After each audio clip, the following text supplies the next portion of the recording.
Hey guys, welcome back to Movie Buffs. Another episode here with the lovely Koi. Thank you. What a nice intro. What a nice compliment. How are you doing, Will? I'm doing well. How are you? I'm doing good. I'm doing good. I'm hot as balls. Yeah. It needs to get cold. It needs to get cold. I'm tired of this. I'm sick and tired of this. I literally straightened my hair right before we started doing this, and I'm already like it's already crazy, and I don't even know why I bother. It's braid season, but I needed to be sweater weather. Yeah. I needed to be sweater I weather. like the cold weather. Yeah. I hate when it's hot. Yeah, it's like too much, right? Like I feel like, the first week it's like, oh fun, we're drinking outside, it's great. I'm wearing short sleeves. Then week 2 rolls around and you're like, okay, all right, I'm on the way to work, I'm sweating. man, You know what I mean? And I then- like don't know what to wear. Yeah. Over it. Yeah, living a city life when it's hot is the most annoying. I like when it's chilly, man. Yeah. It's, uh, Yeah. Anyways, yeah, guys, welcome back. I mean, I feel like every time we start these episodes, I always feel the need to be like, oh, this is what Movie Buffs is. But I feel like you get it, right? Like Yeah. we're a Kenyan podcast. We're called Movie Buffs, so we talk about movies and TV. Now we also talk about pop culture in our lives. So like you get the vibe. So like you get it. yeah. So yeah, lots of life updates. Last time that we recorded, it was what, like mid-January, early January? Yeah, it was like a month ago. Yeah. So now we're doing recordings more in real time so that we can, obviously talk about pop culture things that are still relevant. And a lot has happened. So we'll catch you up. I guess I'll start. Right. I went on a pretty big trip back in January. I went to Sundance Film Festival. I posted some things about it. I still need to do like a recap reel. Yeah. This influencer life. Yeah, Not tell even us about it influencer. though. How was it? It was fantastic. I definitely had a lot more fun this year. I think mostly because I knew what I was stepping into. Last year I had no idea. It was my first time going last year. And I was just so overwhelmed. I was like, oh my God, like it's freezing. I don't know what to do. I'm tired. I'm hungry. I'm like, there's celebrities around. Yeah. So at least this time, like I knew what I was stepping into. It was a lot warmer this year, which I really appreciate. Global warming is terrible, but in situations like that, Yeah. it was kind of great. But I saw some really incredible movies. I saw The TV Glow. I can't wait for that to come out. That is such a trippy movie. I mean, the whole vibe of the theater, everyone was just so tense and just so like it's a very like it's a lot, but it's Yeah. it's an A24 film, and if you know A24, that they have a certain aesthetic, they have a certain vibe to them. This movie is like the most A24 movie that you'll ever see. And yeah. How do they like choose movies to feature? Do you like have to submit it to them or something? Yeah, there's like a juror panel. I can't think of like the right word for it, but there are jurors who like vote on the films that get into it. So people submit so it's like a competition in that way. Like kind of like an awards show kind of yeah, thing. yeah, for sure. People submit their work, and there's a jury. I don't really know what to call them, but there are people who pick them. Yeah. Yeah, Okay. yeah. Actually, you know what's really interesting this year? Lots of great documentaries, and I really love that because at least like when you typically think of documentaries, right? You're thinking about like those ones that you watch in class where it's super boring and it's like Yeah, but slow and it's These you know days, what I mean? like with Netflix, the Netflix ones Yeah. these days, it's like it'd be like a movie. Like, Yeah. Streaming has changed everything about the TV industry and about storytelling, and documentaries is definitely proof of that. I saw 2 really incredible documentaries, one about Frida Kahlo, the artist, which I absolutely adored. I'm actually working on a story for Vogue for that, which I'm super excited about. And then I saw this about to be like, who is the actor? right. This one was really cool because it took all of Frida Kahlo's. It was like archived stuff of hers, like her work, like her diaries, things like that. Then they got voice actors to perform these parts of her diary, as well as other like diary entries from other people who are like close to her in her life. So it was a really cool like visual experience. They have the incredible animation team kind of like brought back to life her work and like animated the art pieces. It was so cool. And then I saw one that I literally can't stop talking about Luther Vandross, called Luther Never Too Much, and it was just perfect. It was just Right. absolutely perfect. So I that's mean, also a documentary. yeah, it's also a documentary. And the director, Don Porter, who just absolutely was the best person suited to like tell this story and to re-illuminate his legacy. They got access to like never before seen footage of his performances and of his rehearsals from Sony Music directly. And so it was so cool seeing his artistry and seeing what an incredible performer he was. And so really, like, I would watch that 500 times over. I think it's an absolute must for any music lovers, for obviously for Luther lovers, but just in general, it's really great. Yeah, I don't I don't really know any of his music at all. Yeah. Like I don't know. I couldn't even name one song. He has a great discography. He has a great discography, yeah, and definitely. And this, the documentary like stays true to that, and they make sure that like his music and his talents are at the forefront. And so it's like you hear all the songs that you love, you hear "Power of Love," you hear "Never Too Much," all of that, and it's so great. Right. Yeah. Okay. Yeah. That sounds interesting, man. Sundance sounds really cool, man. Like It's so cool. I love it so Yeah, much. I it's- love it so much. it's like a community. It really is. It's a very uniting space because really everybody is there because they love and care about film, and they love and care about TV, and so it Yeah. really just like it's also very like networking heavy. Like people are obviously there to like get jobs, get connections, get opportunities, and so it just there's a electricity in the space that just feels really exciting. Everyone's really like just like very hyped and very high energy, which Yeah. can get exhausting. Don't get me wrong, but it's so fun, and I love writing about movies and TV, and I don't get to do it like that often, and so yeah, it's always Sundance season is always super fun. Yeah. It was really great. Yeah, that. So hopefully you get to go again next year. Fingers crossed. Fingers crossed. I would Yeah. love to go over and over and over again, and maybe one day we'll even have our own movie there. Right. Yeah, we love a pipe dream. And you know what? That's not a pipe dream. That's gonna happen. You know, it's called It's manifesting. realistic. It's called manifesting. Yeah. Yeah. Other than that, we've really just been like up to working on this production company. I think, you know, like we told you guys last episode or last couple of episodes that, you know, we started this production company, Crew Productions, and that's what really took us away from movie buffs. And so now I think we're really in the thick of like, okay, finding the balance between having this business and then like running this podcast. And, you know, some days are better than others. Yeah. You know what I mean? Anybody who owns their own business knows that, you know, the early days are always the most chaotic. You're always constantly pivoting. And, you know, I'll be super honest, right? Like, I think we're trying to do something that not a lot of people are doing in the Kenyan landscape. And so what we have found is that it's been really hard to kind of like sell our vision and prove our vision. And for a while, we were very much like, okay, we're going to just go to people and we're going to give them our best elevator pitch and we're going to have smiles on our faces and it's going to be great. But it's looking like people are a little skeptical. And honestly, I get it, right? With any kind of like new thing, there is some sort of like skepticism that is around it. But I think, yeah, so I get it, right? But it's also super frustrating for us because we're like, damn, like we don't even have like market research that we can really point to be able to like prove the validity of what we're doing. So really like I think we're kind of moving towards this idea of like, okay, well, like if we can't make them understand it verbally, then we're gonna have to visually show them what we're talking about. Like, let's show not tell. yeah, you know what I mean? Yeah. Like, we're gonna have to create this content. We're gonna have to put it out on social media, hear what you guys think, listen to you guys, go with what you say that you want to see, and then show people, hey, like, this is what we can do.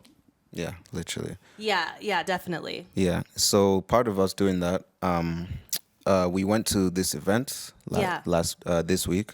Yeah. We're also trying to like network more. That's actually part of the reason why we went to this event that Will tell us about a little bit. Because, you know, I think too also, you know, Will and I are really cognizant of the fact that like, you know, we come from spending some significant time in the US and we're still fairly new to you know, to Kenya in general a little bit, I would even say. But definitely like this side of Kenya, right? Like I would even say for me, like professional spaces are fairly new to me in Kenya. And especially like film, TV, media spaces are super new to us. So we also are like, okay, let's make some connections. Let's be in the right rooms. Because that also, I mean, plays a huge role in getting people on your side, getting those commissions.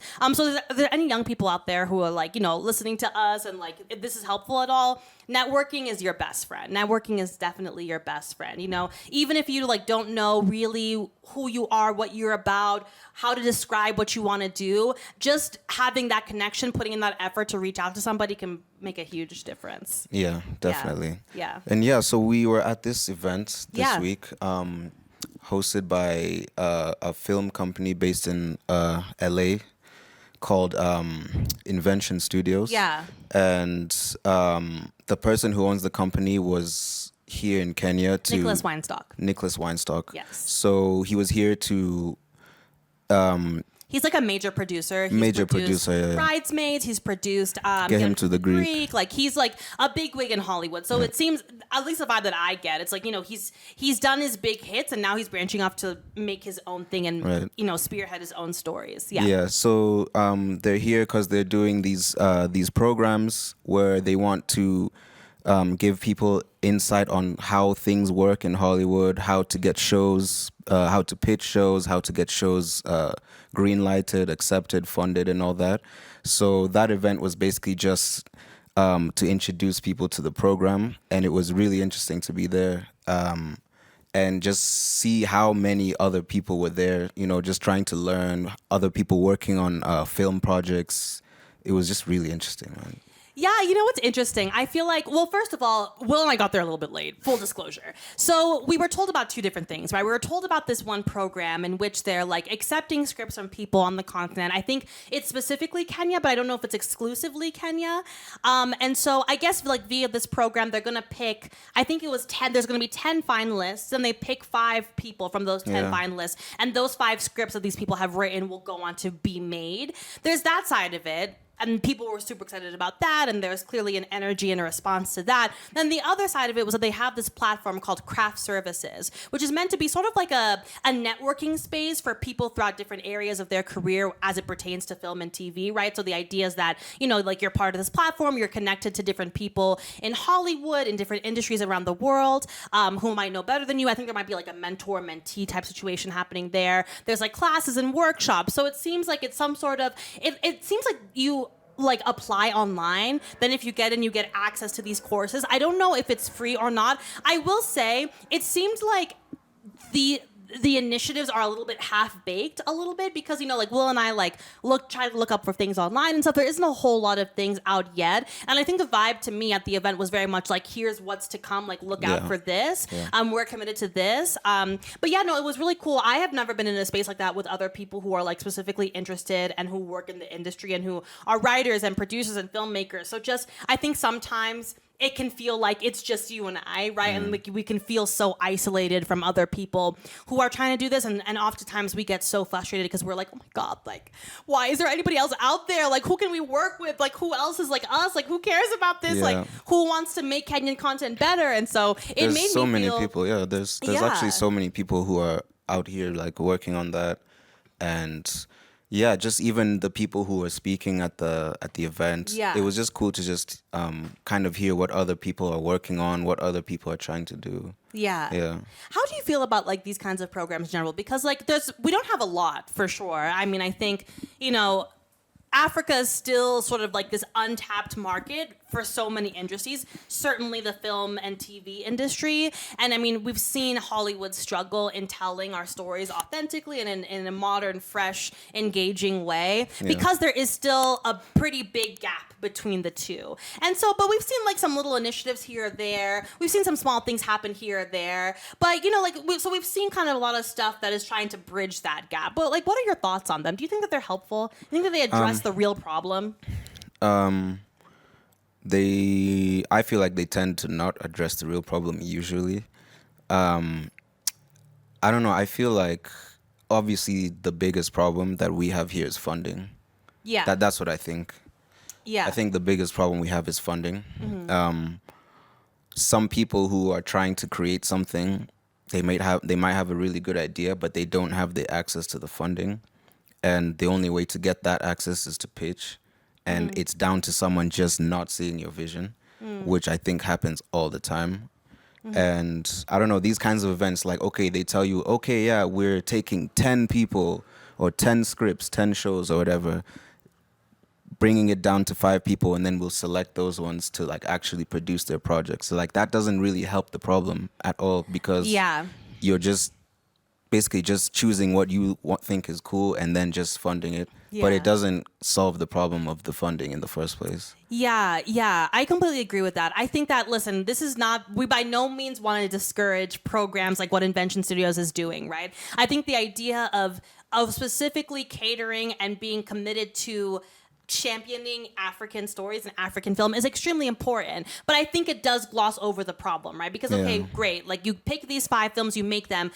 What does that do for the industry as a whole, right? Like, maybe that does help show that there is talent here on the continent. I think that's the thing that it does. That's the thought, right? Like, oh, okay, we just need to get, like, one smash hit and then now made in Kenya. Yeah, then now Netflix Hollywood. will just come here and pick up everything. But it also doesn't work like that also. To me, I think the biggest problem is education. Yeah. I think that like, Yeah. you know, like I think the biggest issue here is that like we really don't have spaces where people can go and really learn about the art of filmmaking, about the art of like making a TV show, about making multidimensional characters, how to write for TV, how to write for film. And I think a lot of the times, actually, this is interesting to talk about. It's a hot take, but Nicholas Weinstock, he made a comment. I forget what somebody asked him. I think it was something to do about like, oh, like why is Kenya not included in the global conversation when it comes to TV and film? Yeah, so the person was asking, so for I think the program, for the slots in the program, I don't think it's limited to only Kenya or something like that. But it was something specifically about the writing. 'Cause that's what I was going towards. Yeah. So I forget what the person asked, but it was something to do about like, I think it was like why Kenya isn't, isn't like a powerful market when it comes to filmmaking and TV making. And basically, like he didn't say it verbatim like this, but he kind of was like, the writing isn't good. Like, right? Like the bar is low. And that to me is the biggest issue. I think when it comes to Kenyan viewers and Kenyan creators and just like culturally, the bar is not that high.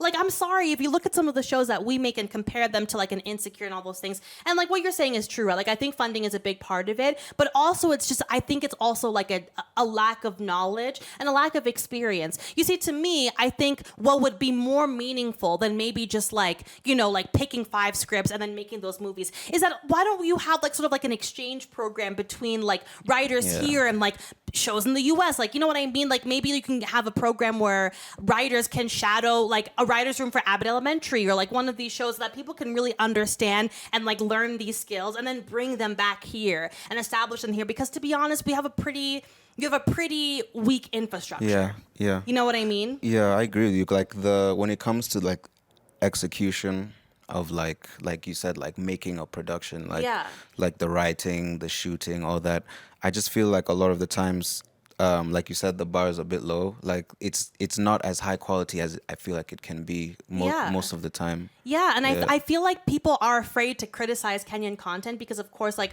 we want to support things that are happening here, and I believe in that wholeheartedly. But I also believe that if we do like want to move forward, and if we want to get bigger, and if we want more opportunities, we have to start calling a spade a spade. Like it's not good, right? Like I would love to love Single Kiasi, like I really would, but I just can't get past the point that it feels like a gimmick. And I think it's that thing of like, I think sometimes as Kenyans, and I think this radiates throughout other parts of our culture and other aspects of life here, the bar is low. I think that we're just like, oh, like in Kenya, we could never do that. Or, like we would never be able to pull that off. You know what I mean? Yeah. And it's like, why? Why not? Also, Kenyans won't understand that. Oh my God. Let me tell you something. So Will and I, if you guys don't know yet, Will and I are also like, I think we're screenwriters in our own right. And we were very interested in the art of filmmaking. We want to make our own movies one day and make our own TV shows one day. And we've had some ideas that we've shopped around to different executives here. And every single time we've been met with Kenyans won't understand that. Or, like, no, there's no way Kenyans would like that. Or, oh, no, we could never do that. Or, oh, it would never work. Or, oh, it's too diasporic. And it's really funny because it's crazy to me. It's people who are in these positions of being able to greenlight a project, or fund a project. It's We're talking people head of showman. People like that are the ones who say things like that. And like you tell them your idea, they'll say no. Kenyans will never understand that. I literally go talk to my friends. I'm like, yo, would you watch a show like this? They're like, yeah, I would love that. Immediately. So like, it's like a huge disconnect between these like people who like basically greenlight everything and people who actually watching things. There's like a bit of a disconnect with how because I feel like they really like underestimate Kenyans, man, and I don't like that. Like, why do we underestimate ourselves? Like, you know what I mean? Like, there can like I feel like everyone here has watched like an American movie that has to do with something that does not exist even in Kenya, but you still watched the movie and enjoyed it. So like, you know what I mean? So like, I don't understand that argument of, Kenyans won't understand They understood Squid Game. Exactly. Squid Game is even in another language. Yeah. Like you know what I mean? I don't get it. So it's not I don't think it's about what Kenyans will understand and what they won't understand. To me, that makes no sense. It makes no sense. And I think it's so insulting. And listen, we're here to blow the whistle, okay? We want you guys to know what blow the whistle. know how to whistle. Really quick, this is a little bit of a tangent.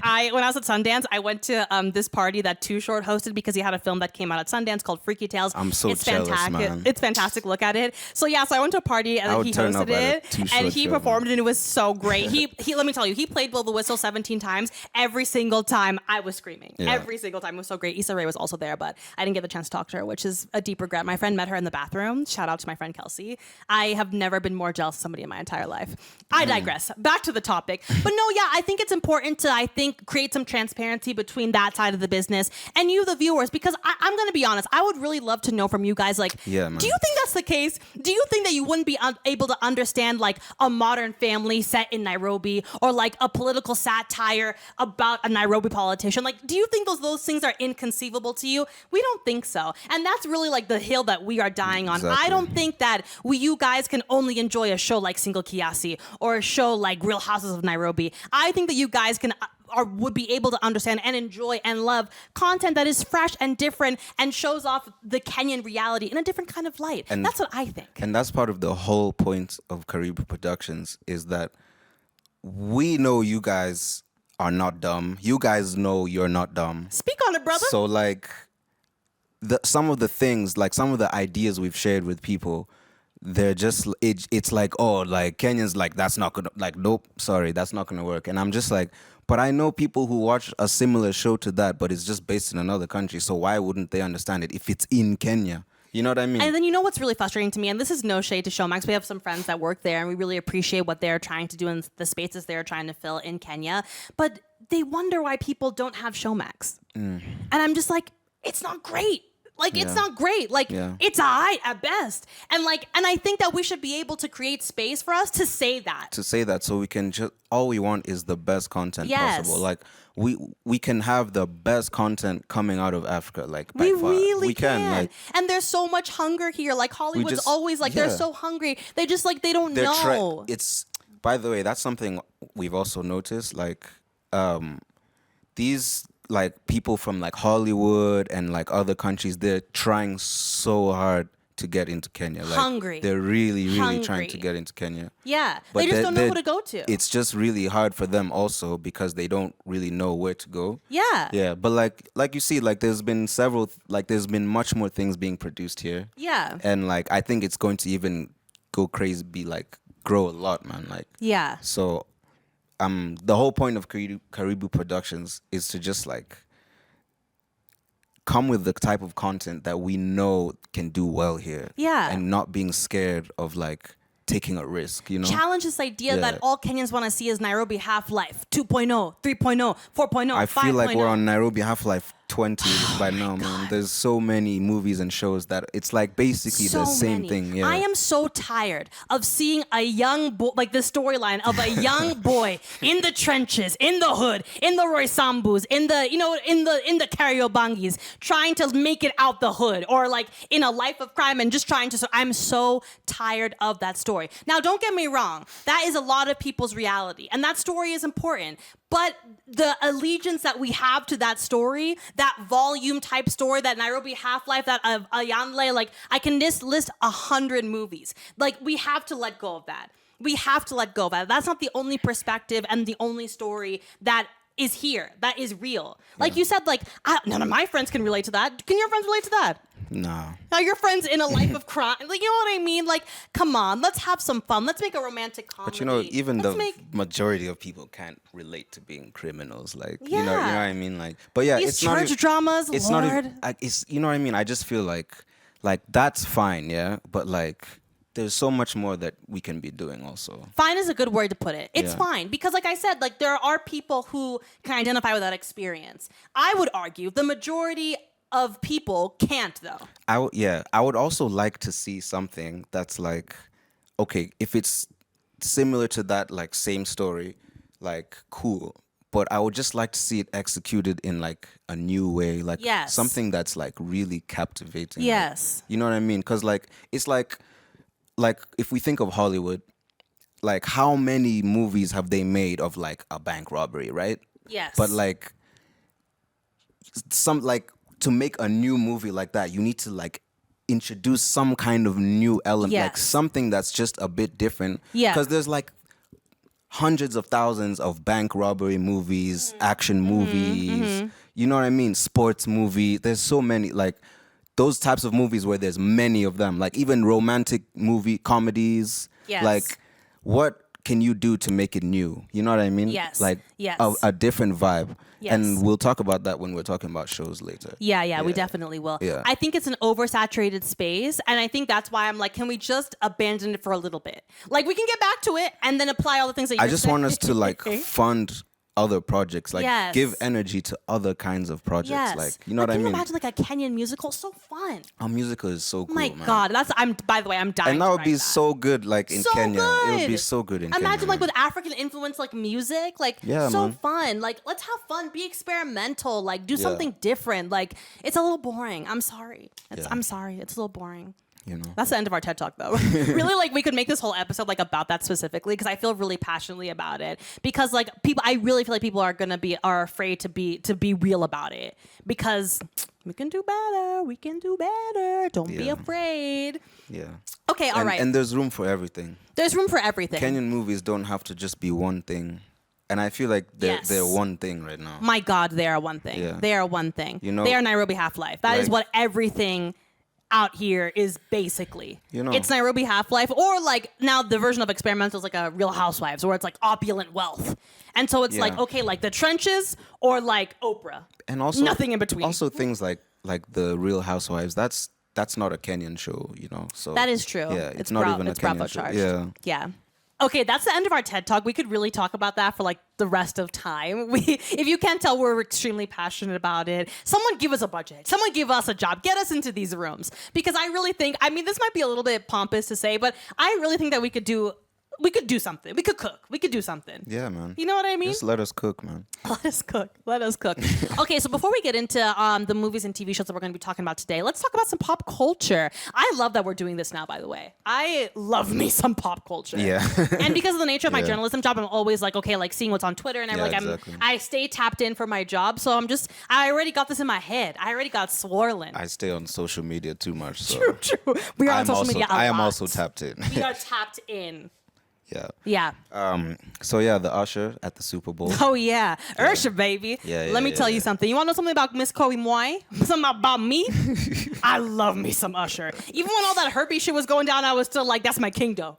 Even when he was a kleptomaniac. I mean, even when he was a kleptoman, even Ush Bucks, the whole thing, I was like, I stand by He my just man. steals clothes, man. I love him. He can do no wrong. He can steal. He can spread STDs. He's still number one to me. Yeah. Yeah. So yeah, the Super Bowl show, halftime show. Electric. Yeah. I think, and this is, Charlemagne even said he thinks it's probably the best Super Bowl halftime show of all time, if not like top 3. Yeah, the best. I mean, first of all, I even just think the decision of Usher, brilliant. The NFL, the last couple of years, they've been very dedicated to black artists, which we love I to was hearing see. about that. After a period of time where they were doing a lot of like white people, like it was very like much like Caucasian season prior to that. Like they had Maroon 5 that year and Coldplay and shit like that. And Was that after Bruno Mars? yeah, that was after Bruno Mars. Yeah. Bruno Mars, There was Beyonce. Beyonce, then Bruno Mars.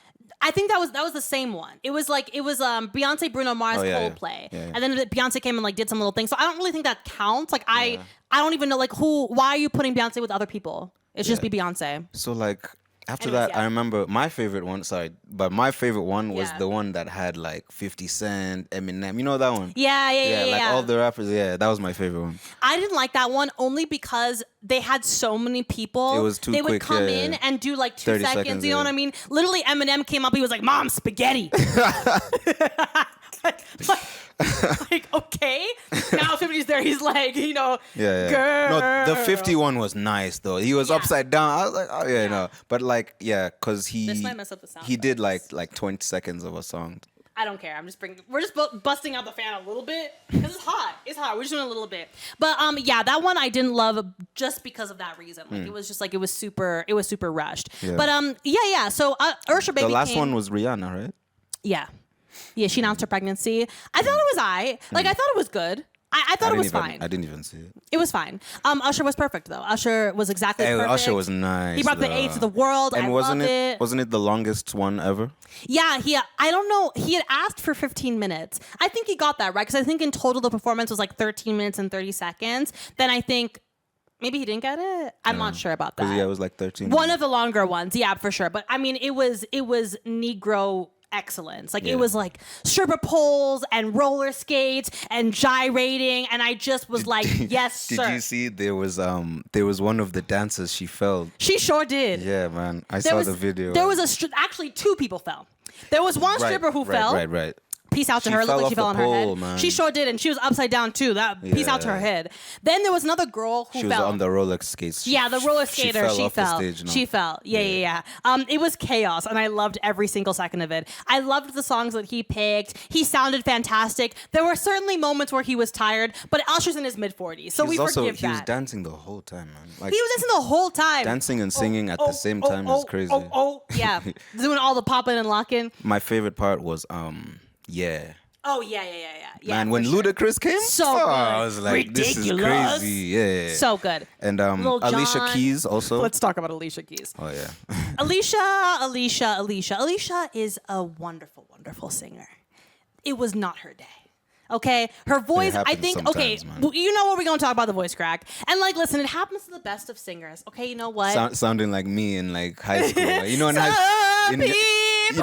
high school when you have to answer a question, then you stand up and then your voice just breaks. 19? Oh. 19? You know what? It happens to the best of us. She, vocally, she sounded like, I don't know if she had a cold. I thought actually she had a little bit of a cold. But, something was going on. Wasn't her best singing day. It's okay. I usually can't tell things like that. I mean, she sounded so nice, man. Her voice is a little bit weak. It sounded like she was pushing. And my thing is like singers, just modulate it. Just bring it down. If you can't hit it high, bring it down, You know who was that who was performing and it was like chill? Keisha Cole. Oh, it was Keisha Cole. Where was Keisha Cole? Was that the Soul Train? It was like BET or something. Ooh. Yeah. What was she singing? Oh, last night. She was singing last night. With the top offender. Yeah, with the repeat offender, man. Yeah. Diddy down bad is what I like to call him these days. He deserves to be there because he is a villain. Homegirl, she was pushing the hell out of her voice. And my thing is like, girl, like, you're in a different stage of life. Bring that shit down. Bring it down a step. You know what I mean? Yeah. And I think maybe Alicia could have I think she can hit those notes, but I think that she was having a bad day. And I think that, maybe it would have been nice to bring it down. But again, we don't know the particulars. Maybe she got sick that day. Maybe it was a last minute thing. She couldn't change nothing. Anyways, yeah. But then now you saw the internet was all talking about like the way Usher was like cuddling up behind her. At this point, I don't know why we're talking about this. Like, we know who Usher is. We know who he is. Charlamagne said he's a domestic terrorist. Yo, when Charlamagne said that, I like literally choked my water out of my mouth. Usher is a menace, man. He's menace. He's here breaking up homes. He's a menace. Yeah, but then you saw Swiss Beats was like, man, I don't care, man. Of course, they have 3 kids. They've been married for like how long or whatever. Yeah. I do love that though because that's the power of Usher and his sex appeal is just so such a powerful. menace. That guy's a menace, man. That guy, he could like grind up on Oprah and get STEM and worry. Like that's the power of Usher. Okay, nobody's safe with Usher. Yeah, but no, I thought it was really cute. I thought that their chemistry was fantastic. Apparently, they dated back in the day. Did you know that? Nah. I don't know if that's been confirmed. I don't know if that's maybe a rumor report situation. But yeah, they used to date. Yeah. Love that. Yeah, it was perfect. Love Usher. So, that makes that song make sense. Yeah. So when we were younger, you were they mine. performed it. Yeah. They sure did. I mean, they had to, right? Like, you can't get Alicia, then she don't do that. You know what I mean?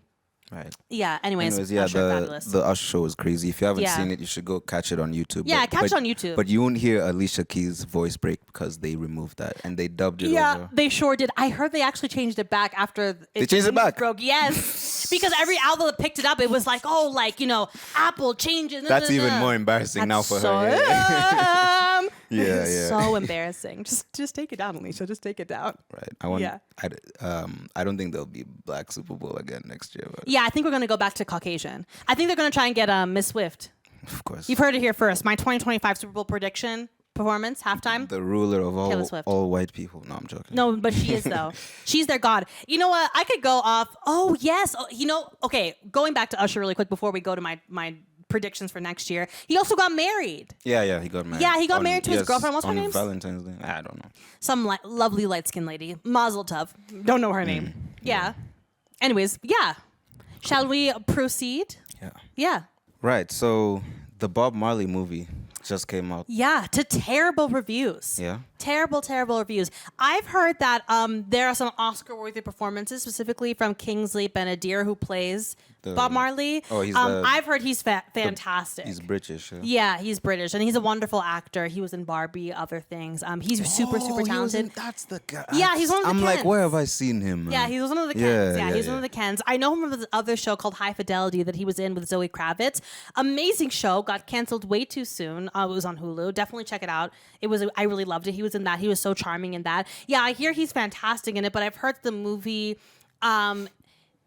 I heard that the movie basically drops you into a very specific time in his life without really giving you context. Right. And so it's not really the most like well-rounded biopic, because you do kind of need to like see like someone's life and get an idea of who they are. You need to paint a bigger picture, not just a particular moment in time for them. Yeah. And then I've heard that it also has like pacing issues and things like that. But honestly, I'll probably still watch it. Yeah, I'll check it out. Yeah, sure. I'm curious. I'm curious about learning more about him, even if it's not like a bigger picture thing about him. And again, like I'm really curious about his performance. His accent, from what I heard in the trailer, his accent sounds fantastic. Yeah, I mean, yeah. Yeah, but the Brits tend to be quite good with accents because, Yeah, see, they have Jamaicans there. Yeah, and they're also, I think also just like inherently, like they are used to like accent work in general, right? Because most of them are doing mostly American stuff or they're playing American, so they know, you know what I mean? I always say, like, I feel like to be a great British actor, it really helps to be able to do an American accent. So you can get jobs in America as playing an American,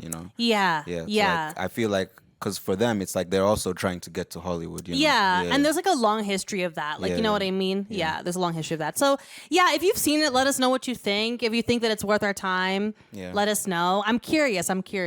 Yeah. I also like how, I wonder, like, I actually don't know anything about this movie. Like, I don't know, is it a focus mainly on like the music or like those like now political issues that were going on? It seems like, so I haven't looked up much intentionally because I wanted to kind of go into it a little bit blind, but I think there was a time in his life where he was like running from like the feds and he was like not making music for a time. Yeah, I don't know. Then he like came back to make music. And so I think it's about that time in his life specifically. So I don't even know if he's gotten sick yet or any of that. I'm assuming part like he dies in the movie. I don't think so. Oh, okay. I don't think that we even get into all that. Right. But I don't know. So again, we'll have to just check it out and see. Okay, yeah. Check it out, see that. Mm-hmm. Sounds good. Like, I like Bob Marley, but you know what I mean? Yeah. Yeah, am I like the biggest Bob Marley fan? Like, probably not. But like, he's a cultural icon, right? Like, he's an icon. He's a legend. So like, we'll watch it. We'll watch it for those reasons. You know what I mean? Yeah. Facts. Yeah.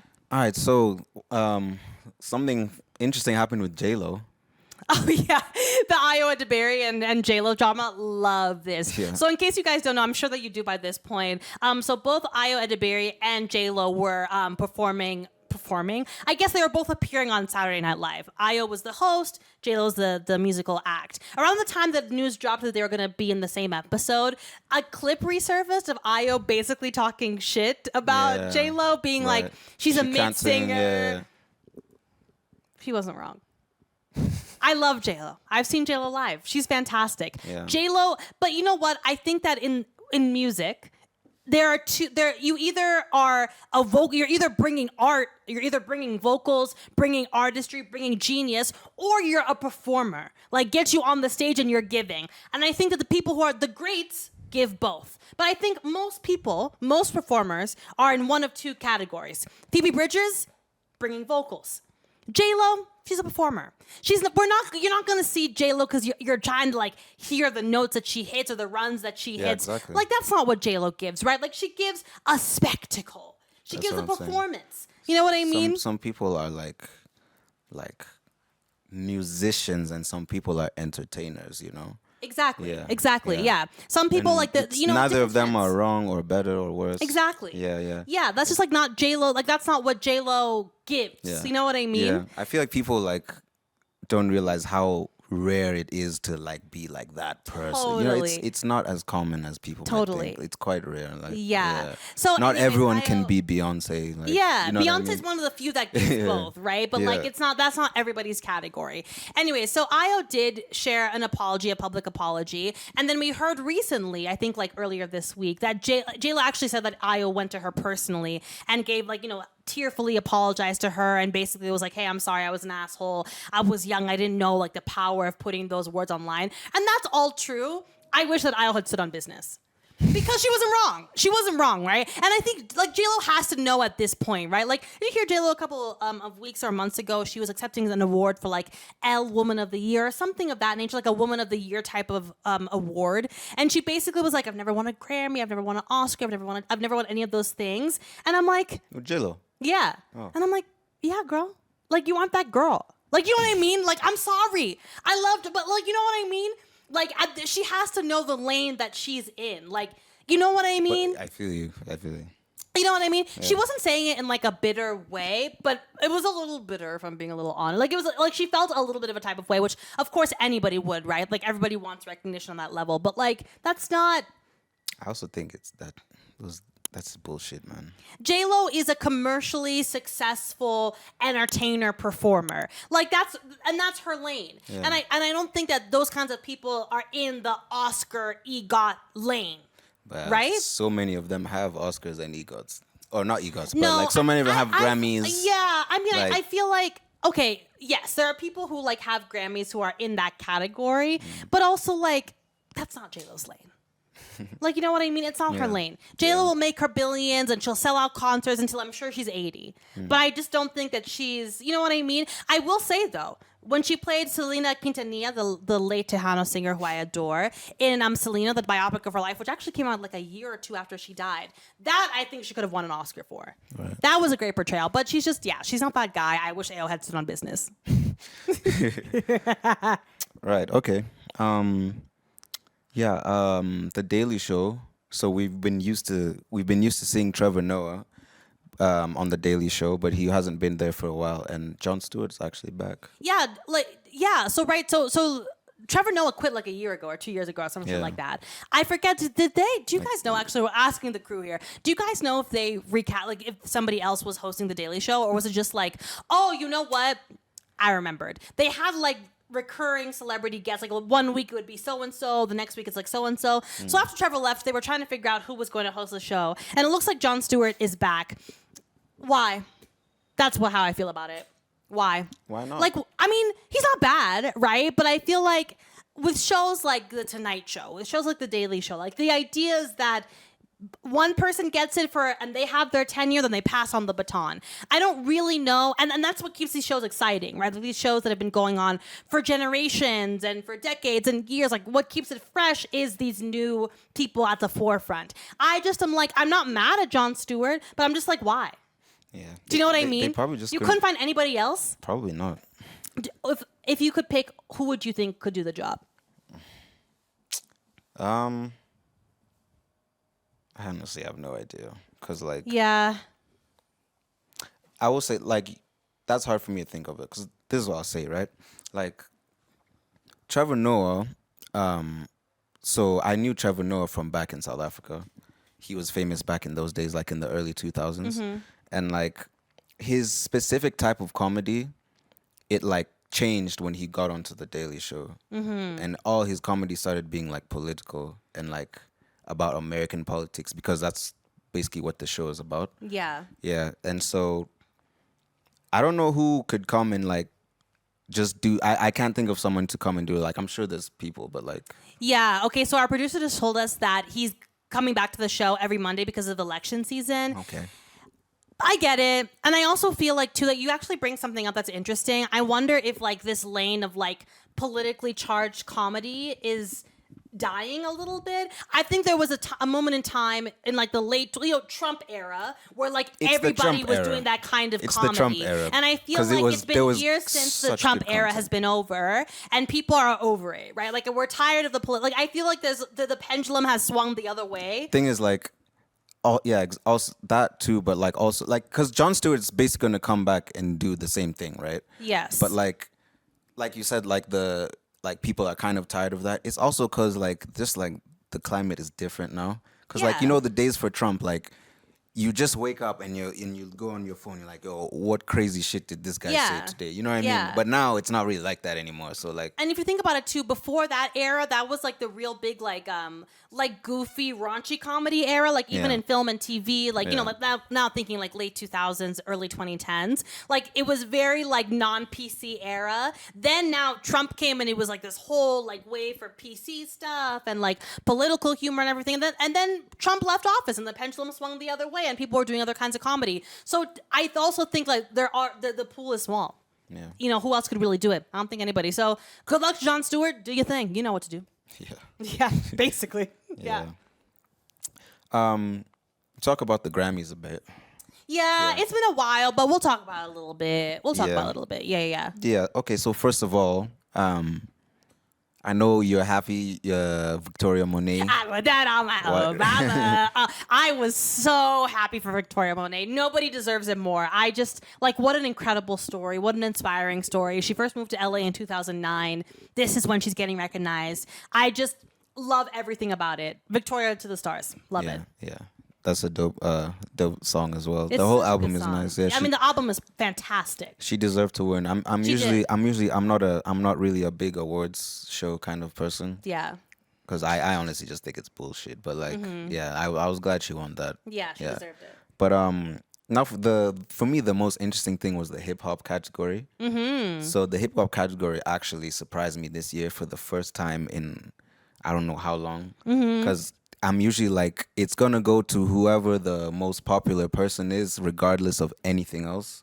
And this year they did not do that, and that made me feel really good, man. Yeah. Like I was really happy that. So Killer Mike won the best hip hop album. Yeah. Surprising. I have not even heard the album. I think I've heard like one song. I barely know who Killer Mike is. Sorry to that man. Yeah, no, Killer Mike is dope. I've seen him live at a show actually. That's cool. Yeah, and it was crazy. He's one of these older guys, you know. I think he's in his 40s. Yeah. Yeah.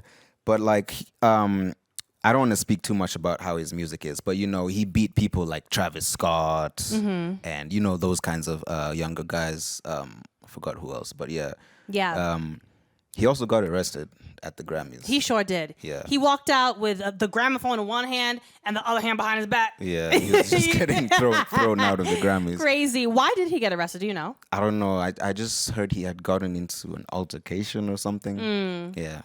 What a wild situation, because now he's basically been like a press tour explaining what happened, and it's so Yeah. interesting. It's like I've been watching a couple of the interviews and seeing them like dive between like congratulations to like, but what happened? Yeah. You know what I mean? Like what an interesting, like to have to do an apology tour basically Yeah. when you're also doing like a celebratory tour. Like we never Yeah. see those in the same, like, you know, in the same grouping. I think Yeah. it's interesting. Yeah, but no, I like Killer Mike. He's Yeah. a cool guy. You know, Yeah. I'm really glad that they actually like decided that no, this is actually the best album, Yeah. and it wasn't on gimmicks, flashiness, money, how young someone is, like how popular someone is. It didn't have anything to do with that. They actually chose someone who's a real musician. I really like that. Yeah. Killer Mike is also cool because at the show that I went to, it was somebody else's show, and he just came to like perform a song in that guy's show. I forgot who it was, but then he came, and like when it's time for his verse, he just like he does this, so they stop the music, and he's like, "Guys, I'm so sorry. I smoke copious amounts of weed, and I forgot my whole verse." Oops. Yeah, and like he was like, "But it's okay. I've remembered it." So I'll just do it right now a cappella. So he did it a cappella with no music or anything. That's So cool. That's the thing I remember the most about him. So Wow, yeah. interesting. Killer Mike is a cool artist, man. Mazel tov, Yeah. Killer Mike. Yeah. Congratulations. So shout out to Killer Mike. Shout out Killer Mike. Yeah. Okay. Yeah. Yeah. What we talking about next? Next, we'll talk about Mine K. Okay. Yeah. Yeah, okay, so Mineke from Real Houses of Nairobi, she's pregnant. She announced that she was pregnant on Valentine's Day. Congratulations, Mine. We tried to watch Real Houses of Nairobi. Okay, again, like, this is no shade, right? Because, like, I really do appreciate that, like, we're trying to enter these new spaces. Love that we're getting some new reality. I love the Real Housewives franchise. Atlanta's my personal favorite. Like, grew up on it, obsessed. It's not the best show. Monet my favorite character on the show, though, like by far. Like I love her brand of villain. Those are typically the ones where I'm like, I root for those kinds of villains. So yeah, congratulations to Monet. Great. Right. Not that for her. Yeah. Do you think is Real Housewives coming back? Do you think it is? I'm not sure. It probably is though. Yeah. It probably is. Have you heard anything? Have you guys heard anything about it? Yeah, I don't know. I wonder how the ratings were with that. Do you guys watch that show? Tell us in the comments. You know what I mean? Yeah. Yeah. Yeah. All right. Well, yeah. The last couple things to talk about. This is a long ass pop. We had a lot to say about pop culture. We had a lot of stuff. You know what I mean? Yeah. The last two things we'll just say. We just want to say rest in peace to Charles Ouda. Yeah, we definitely want to take a minute to corroborate him and his memory and celebrate him. Yeah. We didn't know him well. I've had some conversations with Charlie, and he was always extremely gracious and nice, mostly talking about like industry stuff. And Shiro actually is a friend of Kubrick Production. She appeared on one of our shows, Pillow Talk, with Mercy Kialo, and she was... It's so sad because that time she had just gotten engaged, and it was actually her first interview after getting engaged, and like nobody knew yet. It was hush hush, and she was so happy, and you could just tell like what a moment of significance that was for her, and how she really like was truly in love with this man and truly happy. And so Shiro, we're thinking about you. We love you, and Charlie, you will be missed. Right. Yeah. Yeah, I didn't know he was from Makutano Junction. Yeah. I used to watch that show. Iconic, a legend. Yeah, it's definitely a deep loss for also like the Kenyan industry as well as, personally to Shiro and all of his friends and family. Right. Yeah. Also, we want to say rest in peace to Kelvin Kiptum. Yeah, we're thinking about your family, friends. Yeah, it's really heartbreaking. I think he was like 24. Yeah. Anyways, like I said, our thoughts, our prayers are with his friends and family. Yeah. Okay, that's pop culture. Now let's get to the meat and potatoes, movies and TV, shall we? Yeah, let's talk about it. Right. So there's been a lot of cool stuff that we've been watching. Yeah, and also some not so great stuff. We're going to talk about it all, though. You know how it is. Yeah, you know how it is. Yeah. So I want to talk about Griselda Blanco. Griselda Blanco. Yo soy Griselda Blanco. Coca. Yeah. Man, okay, I liked Griselda Blanco. I liked it a lot. Yeah, I liked the show. There was certain things about it which I had a small issue with.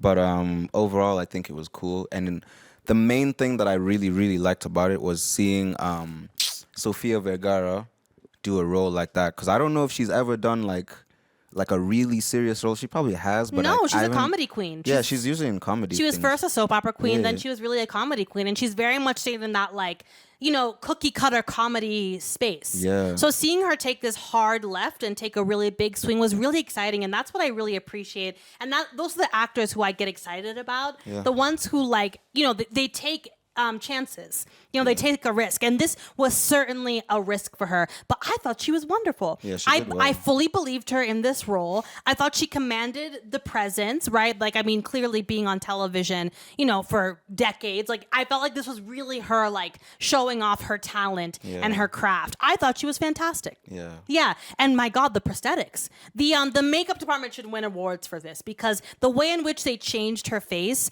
was so brilliantly done. Because you still see like they capture the essence of the real Griselda Blanco. Not, you know what I mean? And Sophia is very is so beautiful, and the way in which they muted her beauty but still retained it, because Griselda was really thought of as this like beautiful like vixen woman. Seeing how they like interpret, I thought it was really brilliant. Just so brilliant. Right.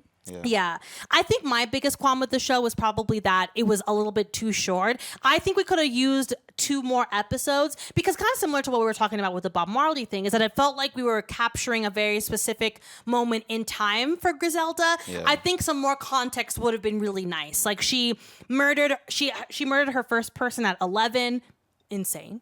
That would have been cool to see, right? That would have been interesting to see to be at least even in a brief flashback moment, just to get a better idea of like who we're dealing with. Because at the beginning of the show, and you start watching, you can never know like that's her past. Like they kind of just started as from we're in the thick of it immediately. Like how she's leaving her husband or whatever, but we don't see like who she actually is, what she, you know what I mean?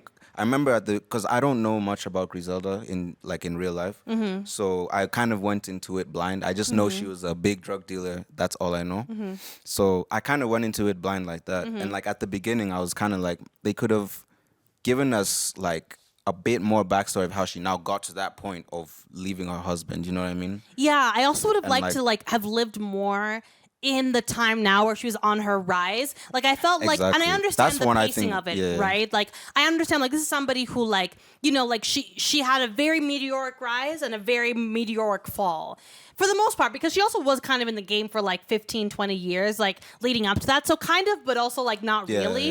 yeah. But yeah, so I understand for those reasons why they painted this picture of like it happened quickly, but I would have liked to have lingered more. Like I want to see her killing all the people. I want to see her kill babies, okay? I want to see her destroy towns. I want to see her killing grandmas. Like if she's this kingpin woman that she was, like lean into that, like show us that, like make us like uncomfortable. It felt like it also felt like they maybe skirted over certain things that she did to Yeah. make her almost seem a little nicer and a little bit more of a That's- sympathetic That's my character. issue. That's now my issue. Yeah, with these kinds of shows, Yeah.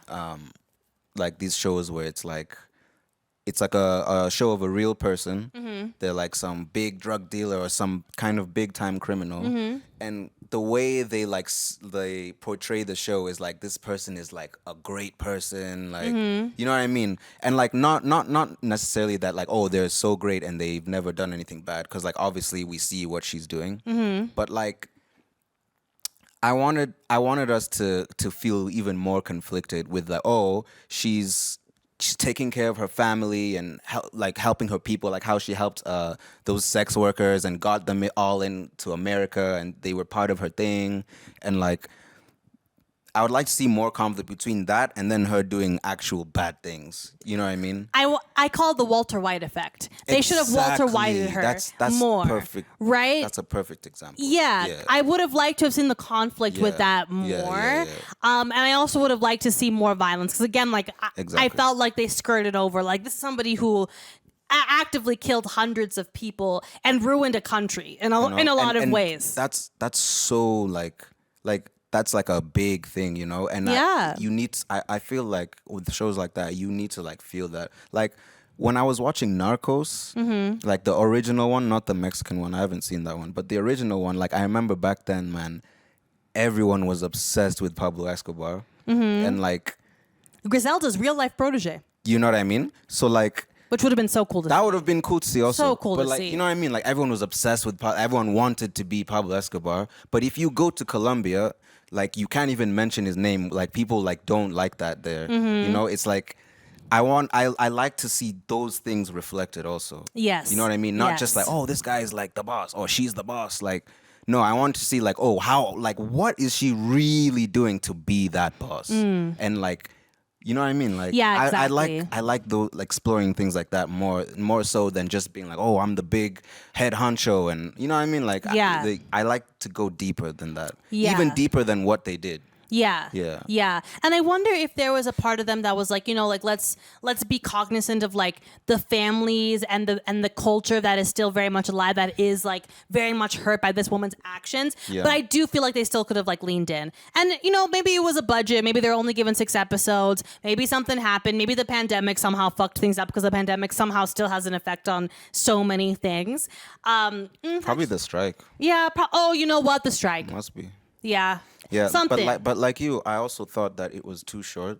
Yes. And like the I actually from the beginning until the part she was like now she's like top dog and she's handling business. Like I would have want now that point when she reaches there to be a bit longer. Yeah. So we now see, okay, what is she doing to stay on top? Because it was like she's trying to make it. She makes it.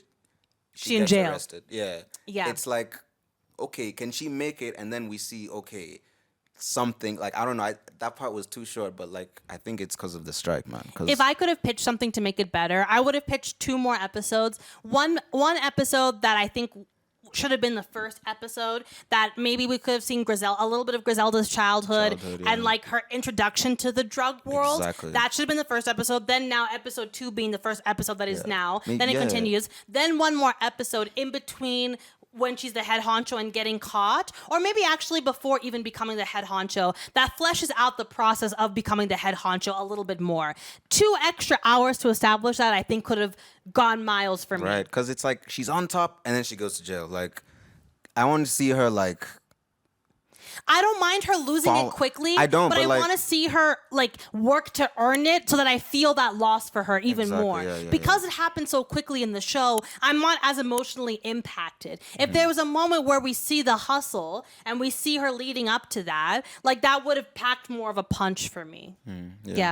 Griselda Blanco. But watch it. I liked it. I think it's definitely worth the watch. Definitely movie buffs approved. We should get a stamp effect that is like... approved. But yeah, I like it because, it's not a new type of show or story at all. But like, it's cool because it's a woman, and that's not very common with these kinds of shows. Like. Yeah, and it's also like, if you like drugs and sex and 80s and 70s and big, it's fun. It's a fun in a lot of ways. It's a fun kind of intensity. Yeah, definitely worth a watch. Right. Binge it in one sitting. Move on with your life. Right. Yep. Okay.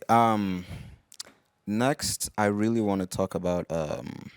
Let's talk about The Brother's Son. Okay. Yeah. I wanted to be into the show, but I wasn't. Right. So, I wonder if you guys have watched The Brother's Son. Mm-hmm. We tried to. It wasn't really for us. I think I get what they were going for, right? Like they're kind of trying to play into like this cartoonish kung fu Bruce Lee, like kind of like type of a vibe. Like they're trying to emulate that in a modern context, right? Like that's like the vibe of it, like kind of like, anime, like fucking manga, like comic book type energy. They want to emulate that in a modern story. Right? It didn't hit for me. Maybe because that wasn't my thing per se when I was growing up. I wasn't somebody. I loved American Jack and Jake Long, but like not like, you know what I mean? Like I loved Samurai Jack and all of those things. Love that, but was it my Samurai bread and butter? Jack is a masterpiece. It's a masterpiece. It's so good. But like I'm not really that kind of girl. So like I really had a hard time getting into it. I also found that I found the story muddled a little bit. I was same kind of vibe of like what's going on. Like I'm watching this and I'm trying to figure out who's who, okay, what's happening. It felt a little disjointed to me narrative wise. Yeah. Or at least from what we saw. We got to what, like episode 2, 3? I think 3, yeah. Yeah, it didn't speak to me. It didn't speak to me. Yeah. Yeah. It's okay, so from what we watched, it didn't really have the layers that I look for in shows and all that. It wasn't. It didn't really. It was. It's like it's these gangsters, I guess. I forgot what the word for it is. It's also worth noting we're not big action people, like by nature. So like for me, like I am not particularly engaged by somebody kicking somebody's ass. Like that's not really is what really is engaging to me. And I felt like that's a lot of this show. Yeah. It's a lot of fight scenes. It has a good amount of comedy. So like it's an entertaining watch. It definitely is. Yes. If you like those things. Yeah. I think if you are like people like us who like you're not exactly like that's not like your vibe per se, I think this might be a pass. It might be a pass. Yeah, it might be a pass for you if that's your vibe, but I think if you really are an action person, especially if you are like a kung fu, if you like that's action, your vibe, action, like a Rush Hour Eve, like action, Jackie Chan thing, like this is for you. Like action, criminal underworld type, shows with gangsters and fighting and like if you like things like that, then it's actually quite a good show for you to watch. Yeah. And also if you've watched it, let us know if we should rewatch it, give it another try. The thing is sometimes we try things and then we abandon them and then we're like, wait, let's revisit them, we love it. Mm-hmm. So like if you are really, so let us know if you're very much like, nah guys, like give it a try, watch it, we'll do it and we'll talk about it on the show. But honestly, we were meh. Yeah, it happens though. Sometimes we might feel like that, but check That's something happened to me out. before. It happens to me a lot. Like, you know my biggest example for that? Please tell me. Breaking Bad. Interesting. And anyone who really likes Breaking Bad, I would want to know what you think, because like when I first watched Breaking Bad, okay, first of all, I was like a teenager. I was like, I was like 16 or 17 or something like that. And that time, I think there was only like 2 or 3 seasons, or like 3 seasons something when I watched it. There was, yeah. So I remember watching season 1. I watched episode 1. I thought it was boring. I watched episode 2. I thought it was boring. I stopped watching it. Interesting. Yeah. In 2013, when season 5, the last season came out, that's when I started it again. It's my favorite show still today. So but still, I'll say that to say with this show, it's something that's not really what we really look for when we watch something. Yeah. Not but really our no vibe. shade if that's your thing, because if it is, I'm quite sure you'll enjoy this show. Yeah. Not really our vibe. If y'all say we should give it another try, we'll give it another try. Yeah. Yeah. Right. What's next, baby? Next, I want to go to Mean Girls. Yes. Yeah. My name is Regina George. I love Should it. give you a deal. You're always singing, man. That's what I'm trying to do. I'm just trying to get a deal, man. I thought it was great. Yeah. Also, we got to go to the cinema, and that's always a great day. Yes, we love going to the cinema. We love it. We love it. It's so fun. I love the popcorn, although our popcorn was dead when we went to this. Let me just tell you something. Guys, the cinema at Junction, don't go there. Don't go there. Don't go. Don't go Don't there. go. The tickets cost the same, and it's the worst cinema in Nairobi. It's the worst. That popcorn tastes like cardboard, man. It was disgusting. It didn't have salt. I almost had a mind to go back and be like, girl, how are you giving us this back? This is disgusting. Popcorn was burnt and didn't have salt. Yeah, our sodas were The floor warm. in the thing was sticky. The seats are like close up. Yeah, and Will and I are tall people. And it was hot. Hot. It's just hot, man. Oppressive. And then it was also kind of quiet too. I was like, turn the volume up. I can't hear it. If you want a good experience, just go to Westgate or Sarit. Yeah. Or somewhere like that. Ass. Yeah. Cardboard ass popcorn. But anyways, the movie was good. I enjoyed the movie. Yeah, listen. Okay, so I will say we were skeptical going into this because Will and I are huge fans of the original. So I was like, okay, I had heard, okay, all right, it's based off of the Broadway show. I'd heard some things before it about okay, hey, don't expect it to be a musical. I heard some things. Which doesn't make sense. Doesn't make sense because to me it was it's fully literally a musical. Yeah. So I heard some things and we went into it as open-minded as possible. And there are some things that I really liked and there are some things that I was meh about. Yeah. Let's start with the things that we liked. Yeah. I liked Renee Rapp. I love Renee Rapp. She played Regina. Homegirl can sing. She's somebody who is really, truly, genuinely one of the only new artists to me who's really bringing vocals. This girl can really sing her ass off. And she played Regina in the Broadway show. And so it just perfect casting.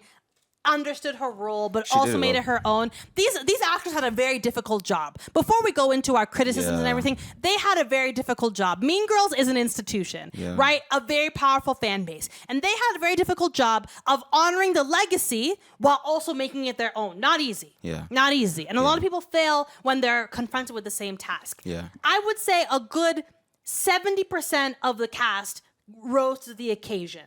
Some didn't. I agree with that.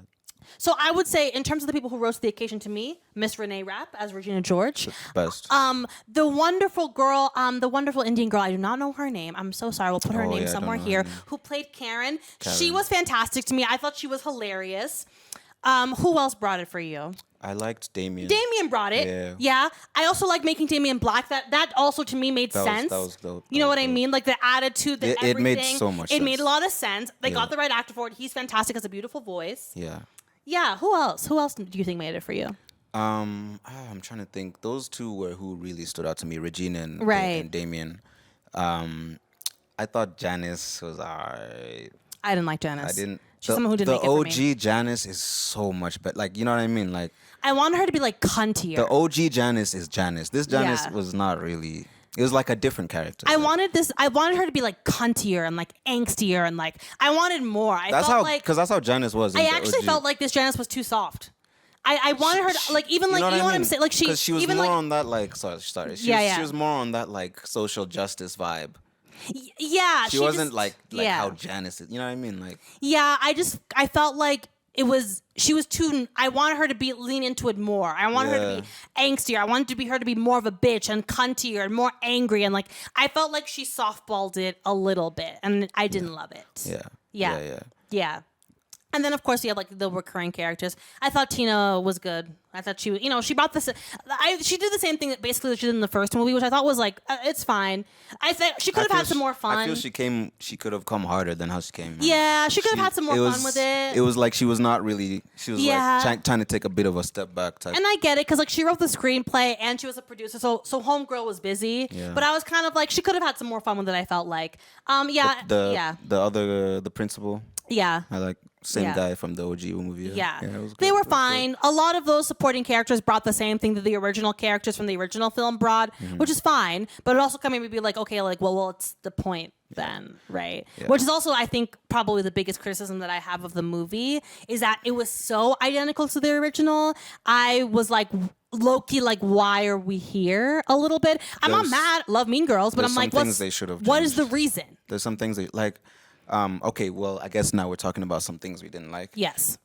So if we continue talking about characters, I thought fucking Kevin G was not hitting it for me, man. Yeah, I agree. Kevin G is the best character in the movie, in the OG movie, and here he's just like, it wasn't hitting. And I felt the same with Gretchen. Gretchen really is an example of that. Yeah. Yeah. She just like, I felt like they were trying to really like bring some more emotional depth to the character of this new iteration. And I just was like, I don't think that's necessary, right? Like they were trying to make like her anxiety. And I think they even teased something about like her home life at one point in the movie. And I'm just like, it's not necessary, right? Like I'm so happy with my Gretchen being a big haired, secret filled bitch. You know what I mean? A cute ass outfit. Like that's okay. Like we don't need to give her depth, I don't think, as a character. And I also feel like no shade to that young lady who played her, but I just kind of felt like I was like, nah. Yeah. I preferred the OG. Same. The OG Gretchen is like one of the best characters in the movie. She's so funny, and I felt really like funny, in this movie she wasn't funny at all. Yeah, she didn't hit for me this movie at all. Yeah. And I think like honestly, like in general, I think really the biggest issue is that like I felt like it just mimicked the original movie too much to the point where I felt like, well, I don't even think I would classify this as a reboot or a remake. Like this really feels like a full-on mimic to me. You know what I mean? Just too many lines are similar, and what that does is that it keeps the original in your head like a ghost the entire movie. All you're thinking about is comparing, which it's an interesting experience. Yeah, it's like they were scared of, it's like they wanted to make something new and fresh, but they were also scared of the people who actually like already like Mean Girls. Yeah. Like they were scared of them not liking it, so they tried to do too much of both. Of course. Yeah. It's the age-old problem that we find so often these days, right? Like appealing to the Gen Alphas, and then appealing to the millennials, and like how to go about doing both. Balance it, yeah. And sometimes it was good. Sometimes I was like, it's not really hitting. But yeah, I think it's super fun. I definitely think it's worth a watch. Definitely movie buffs approved. It's fun, right? Like it's a fun movie to watch. It's a fun movie. It's good vibes. The music is fantastic. The cinematography is gorgeous. The cinematography looks actually amazing. It's the best thing about the movie. The camera it work looks is stunning. Crazy, yeah. It looks, the way those musical numbers are shot are absolutely stunning. Even just how like a lot of the camera work is, like there's some part where she's walking through the school hallway and I don't know, something anxious was happening. Yeah. And the camera is literally like right up here. So good. And it's like she's wearing the camera because it's like moving with her. Like I just took note of that and it was really cool. Man. Yeah. It's such a gorgeous movie. Yeah, I really liked it. Yeah, Definitely didn't disappoint. Yeah. Well, moving on. Yeah, I wanted to talk about now a couple of shows, man. Cause we've watched a lot of TV lately. Yeah. TV heavy in the Moai Mangemi household. Oh, should we talk about volume? Let's talk about volume. Yeah, let's talk about volume. Okay. Everybody knows what the show is. It's the newest Kenyan project to find a home on Netflix. It disappointed me. Yeah, it disappointed me too. It's not good. Yeah. It's not good. It's not good for many reasons. Where to even begin? Let's start with the music aspect of it, right? So, like, if you're not sure what the show is about, the show basically follows this young up-and-coming rapper. That's basically what the show is, on his way to success, right? Yeah. Even describing it is boring to me because I'm like, how many times can we see this story, right? Like we were talking about earlier, right? Like this Nairobi Half-Life, this Ayan, like how many times can we see this story? Like we're so attached to this dynamic so hard. Like it like you know? Yeah, I had a few issues with it, but like Yeah. the thing that bothered me the most is the whole music thing. So what the music actually is and how they went about it, like with the plot. I don't from what we watched, I just didn't feel like it was genuine, man. So here's the thing, right? Like when you're doing a music show, right? Like if you first of all, it's imperative to have people who are involved in music in the creation process. Based off of the final product, I'm skeptical as to whether there are people there because the music is not good, right? Like the music is objectively bad. So immediately as a viewer, you struggle to believe that this guy is like, because immediately he's like an overnight success. The music is terrible. Right. Like, he's an overnight success. Terrible.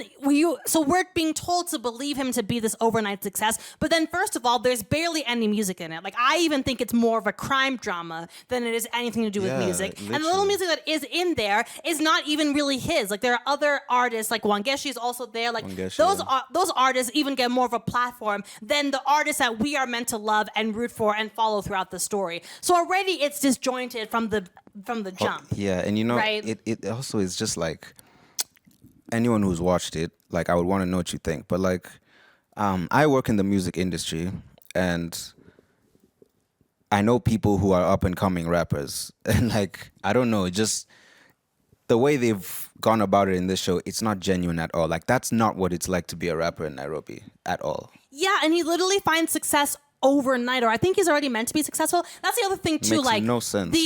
The narrative itself is muddled. Like the plot itself is muddled because they're trying to tell too many stories in one shot, right? Because on one end we have like the crime part of it, on the other end we have the rapper part of it, then on the other end we have like the church part of it, and it's like okay, like what is connecting all of this? Like it's just. The writing is bad, and I'm sorry, Tosh. Like, I just feel like you gotta let Nairobi Half-Life go. I'm sorry, my brother. I'm sorry. And you know what? I'd love to have you come on this couch, and we can talk about it out through, but I'm just like, you gotta let it go. You gotta let it go. And then now, like, and this is with respect, these 40-year-olds writing for 19-year-olds is not working.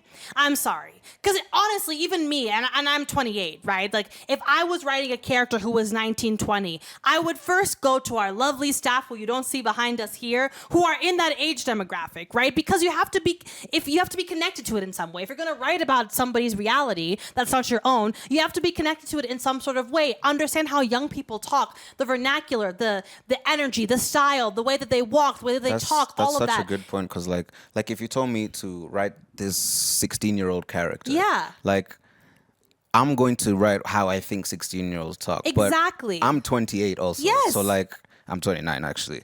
Yeah. Like his birthday's coming up soon. Yay. Yeah. So I would need to talk to someone who's actually a teenager because I don't hang out with teenagers. I don't know how they actually talk. Yes. Like people who are in like high school. You know what I mean? Like, yes. So I can't really write that without somebody helping with that. And it just seems like, and it's the same thing for now the music, like writing the scenes for all the music, when they're trying to make music, when they're performing, when they're doing so and so, and it just feels like there's not actually someone there, or they haven't spoken to someone who really like have done that or do that, you know. Unless I'm wrong, but if I'm wrong, then that just means the writing isn't good. You ain't talking to the right people. Yeah, I found the music was a real problem, because to be honest, I could get past most of the other things that I didn't really like. I feel you though, but like I know what you mean. The thing that really bothers me is how it's just not genuine, man. Yeah. You know? Yeah. Listen, I think that a music show is already super difficult to pull off, right? Because you have to not just write good music, but write good music that is connected to your overall plot and your characters. Right. So you're writing for a fictitious being. That's extremely difficult. Mm-hmm. And a lot of shows struggle with it. Even a show like Empire that did it very well at times struggled at times. Like sometimes the music wasn't that great. You know what I mean? But it was still good. But even when it was bad, it worked for the plot. Like, you can have bad music if that works for the plot. Like, I feel like if the main character, if a volume was meant to be a bad rapper, it works. I feel you. The bad music works, but it can't. You know, even a show like Empire, like I don't think there's any bad music on Empire. Yes. You know, like there's not. I disagree. There's no. Yeah, I feel you. I don't think there's any bad. Like I never heard a song and I'm like this is not quality music, because what they do is like there might be a song that I don't feel, or I don't like how Hakeem raps, right? But like when you look down at all the layers of the production, the music sounds good, the lyrics make sense. You know what I mean? Like the performance looks like niggas are performing. Like when they're in the studio, they look like they're recording. Even if it's not the realistic process of recording, but the music is good. You can tell, like when you watch Empire, the team that works on the music, they work very hard. Yes, you can tell that from season 1 to season 6. You can just tell they work hard on the music. In Volume, it just seems like they were like, yo, we need some rap songs for this show. Cool. They just chose a random beat, wrote lyrics, had someone record it, sent it out. It seems like they didn't put work in on it. They didn't take the time to make it actually be like, make me believe that this guy is a rapper. Yeah, exactly. I think what you're saying is right? Like, I think with Empire, right? Like, at least are all the songs good? In my opinion, no. They're expertly produced, right? They're obviously made by people in the music industry. Is every song a hit? No. But I will say every single song in Empire drives the plot and is true to the character, right? Like Hakeem's music sounds like Hakeem, and it's connected to Hakeem. Yeah. This felt like the music was not even generic. It's not connected to this guy bad. at all. And it's not connected to this guy at all. It doesn't feel, I don't know. It's just like, they really dropped the ball with that. I don't understand how, like why, I think it really goes back to what we were talking earlier about the bar is low, right? Like, I think that they thought that the idea is enough, like the concept is enough, but there's so many more layers to it. They've stopped at just the concept. They stopped at just the concept. They didn't flesh it out enough at all. Right. And I think that plus like the writing is not good. Like the pacing is not good. Like we really struggled to stay with this show. Our production intern Elvis, like he only got to episode 1. We pushed ourselves to get to episode 3. I just didn't love it. The acting wasn't great. And here's the thing about the acting, right? And I think this is actually interesting about like Kenyan directors. If I could humbly recommend, please push your actors. Just push your actors. Give them direction. Push them, please.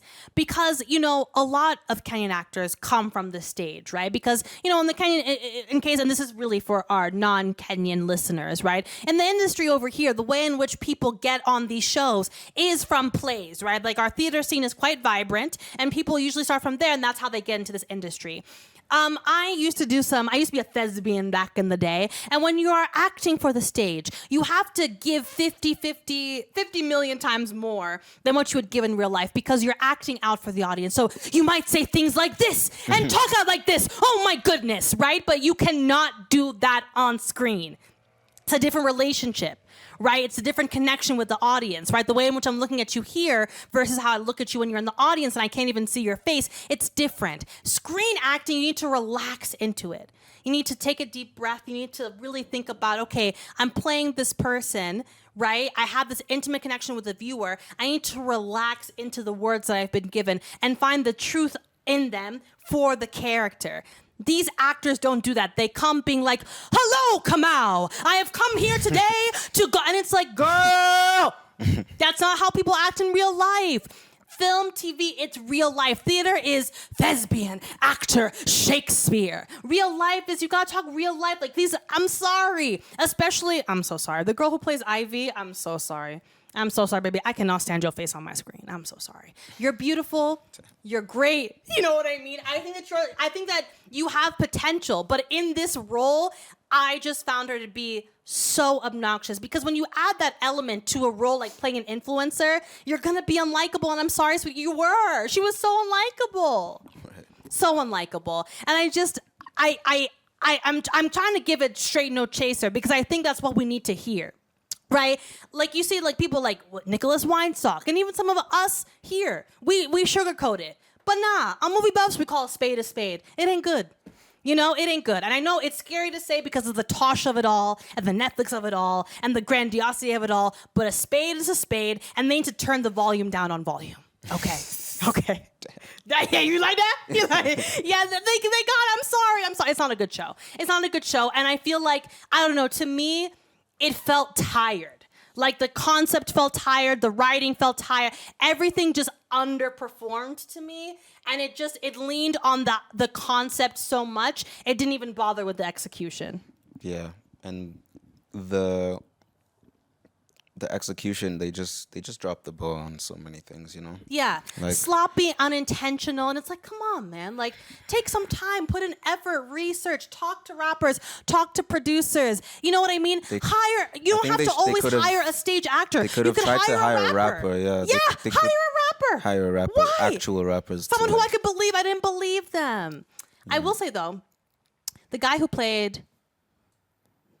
What's his name? I think his name was Francis Oma in real life. He played that character, Elvis. What was his name? The guy who... we don't even know, I'm sorry. Which character? The guy who were like, oh, like this guy is like, oh, he's like giving. Like he feels like it's real. Oh, he's the guy's friend. Yeah, what's his name? I don't know. That's also the thing too, like... We don't know like what I can't remember. We don't know like what I don't know what his name is, but I thought that he was great. Like I felt like he is the person, the guy with dreads, lovely dark skinned gentleman. I believe his name in real life is Francis Oma. If it's not, I'm so sorry. But no, I thought that he gave to me like he felt like okay, this could be a real person who like I might rub elbows with or I might see down the street or whatever. But everybody else, Solomon didn't feel real to me. Yeah, I don't even know their names. It was hard to catch. Muddled. Yeah. I feel like the writing, not just on the dialogue, but just on the plot and how things happen, you know. Yeah. I feel like it was kind of all over the place a bit. All over the place. That's how it felt, man. And like the music, I can't deal with this, man. Well, okay, listen, and it's true. Like the music is, if you haven't seen it, the music is so much worse than you think that it is. It's shocking. Terrible. It's shocking. It's terrible. Yeah. Yeah, and that's the thing. Music shows, it's harder than you think because you have to write good music. You have to write good music because that's true to your character. Because you know what I mean? You have to write good music if your character is a good musician, right? Because then you're telling me that everyone loves this guy. He's like the hottest new rapper. But like, give me a song that sounds like Wakadinali or something. Dude. Oh my gosh! Also, that's a good point. Like, actually, you know, the music itself in the show, besides the music that now the fictitious characters perform, the music in the show itself was also shit. Yeah. Like, remember we were talking about that? Like, the music in the show itself was really bad. Oh, right. Yeah. Like, not the music done by, like, do you guys get what I'm saying? Like, the music that was, like, in the background, right? Like, even that music felt tired. Like, I'm like, why didn't you get the Wakadanalis? Like, why didn't you get, like, these modern I'm even saying, like, for the music that the characters were I know what you mean, but also that as well. Yeah. For the music the characters were making, I just, like, we have real musicians here, like... I don't know, like, you know what I mean? Like, it's like, I don't know, man. Like, how can the music be bad in the music movie? And you know what's interesting, too? Like, even, like, in the show as well, like, it's a music show, but music is maybe, like, 5% of the show. Yeah. Like, it's not really a music show. And that's the thing. If you're going to do that, you need to do it in a way like Atlanta.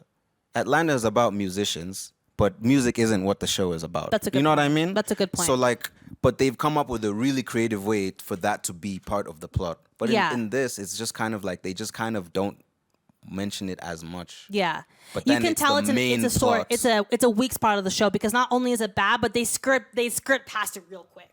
Yeah. So sorry, wasn't a big fan. Not great. Right. Yeah. What are we talking about next, boo? I want to talk about Fool Me Once. Oh yeah, Judith. My name is Maya Stan. My name is Maya Stan. Yeah. I need answers, Judith. This show, I don't know about you, but I enjoyed the fuck out of this show. So fun. This show is so fun. too nice, man. Listen, is this show groundbreaking? No. Is it entertaining? Hell yeah. It's very entertaining, and I like the plot twists, man. Like, yeah, they're it's nice. so fun. Yeah, it's so fun. It follows the beats of a classic, like like thriller. Like, you know what I mean? I call them soap opera thrillers. Those like my Netflix thrillers. Yeah.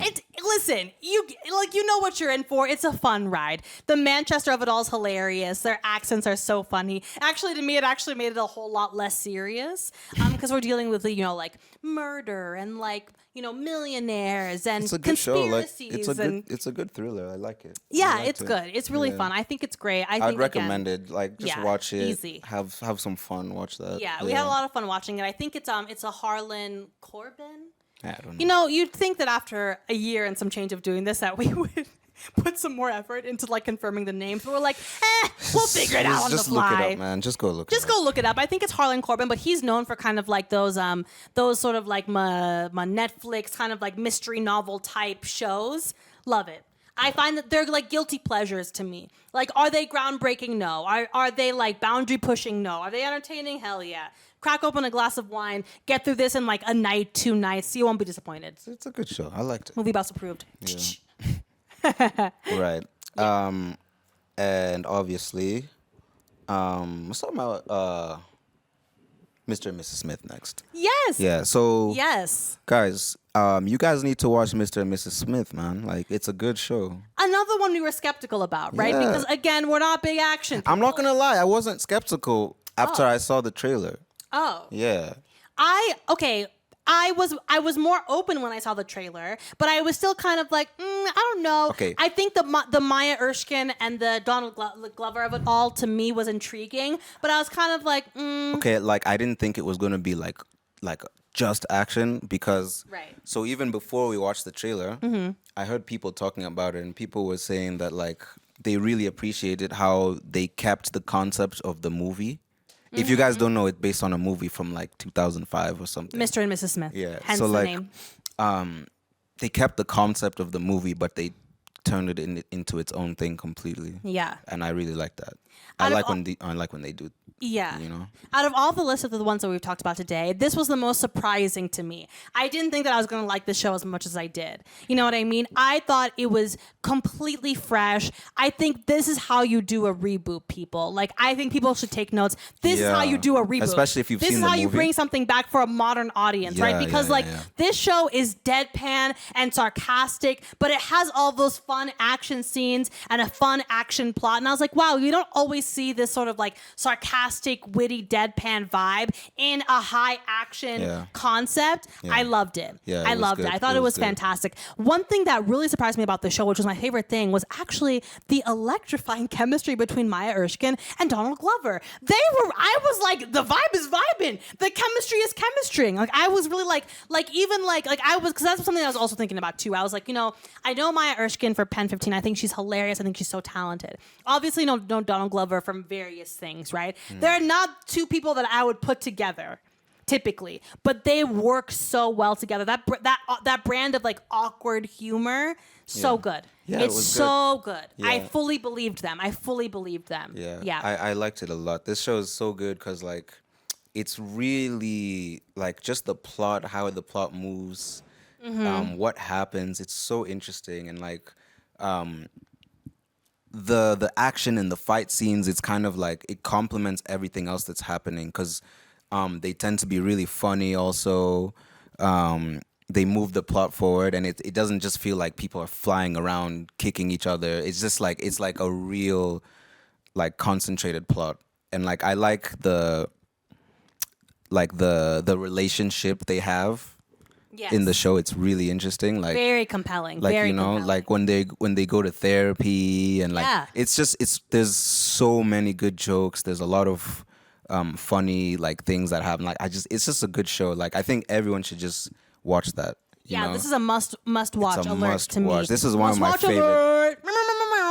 One of my favorite things I've watched recently. By far, such a treat. You have to watch it. I don't care who you are. I don't care where you are. Watch it. It's fantastic. Yeah. It's so well written, so well done.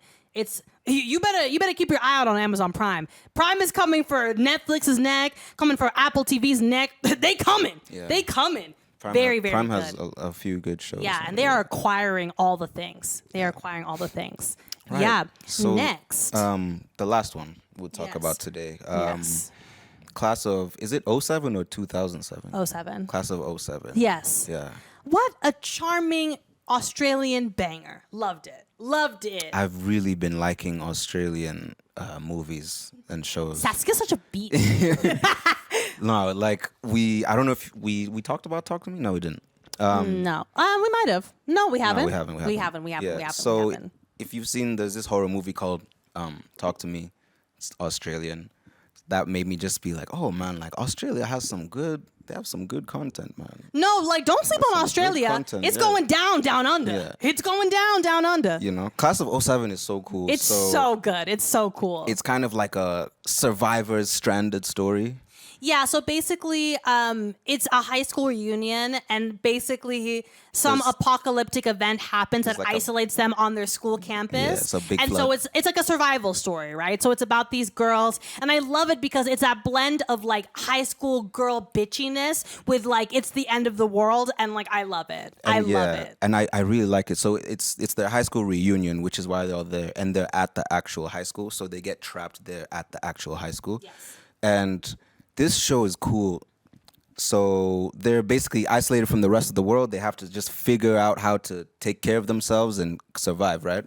So this show is so cool to me because, like, you know, we're used to watching like high school shows, you know, something like Mean Girls or like a show based in high school and like the beef that happens and so you know like high school shit, right? So this show is basically that, but they're all adults now. So they have baggage from back then. So like, I just found that really interesting because it's the same kind of show, but they're adults.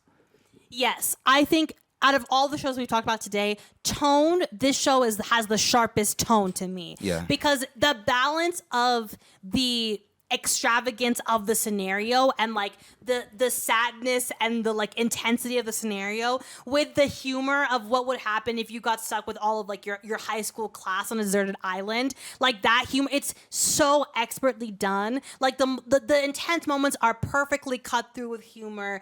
The humorous moments are perfectly cut through with like intensity. And I also feel like in terms of like writing for women and writing about like the relationships and the perspectives of women, this show does it to me the best because their relationships with each other, it's so real to me. Like I feel that, like, you know what I mean? The way they talk to each other, like it's so like it's so real. Like I really like believed it. And I thought it was just absolutely brilliant. So funny. We were dying the whole time. We were instantly hooked. Yeah. Instantly hooked. Yeah. This one, like it's a really good one. Like it reminded me of watching School Spirits.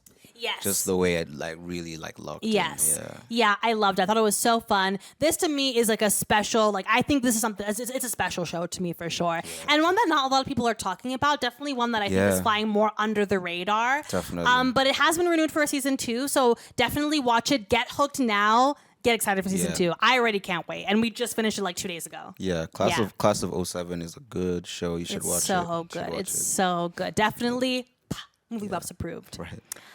All right, guys, we have been talking for a lot today, but we had a lot to get off of our chest. As always, thank you so much for listening. At this point, you know, but follow us on all social media platforms at Movie Buffs.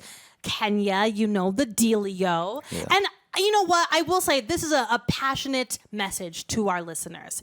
One thing that Will and I have struggled with in this show is figuring out what you guys are watching. Because, of course, we want to talk about the shows that we love and that we're watching. But this show is for you as much as it is for us. So we want to know, what are you watching? What do you care about? What streamers do you have your eye on? So we're going to figure out some way to aggregate this information. But until then, send us DMs, get us in the comments, tell us what to watch. We want to hear from you guys because, you know, that's what this show is really all about. It's about creating a community about people who love pop culture, who love film, who love TV.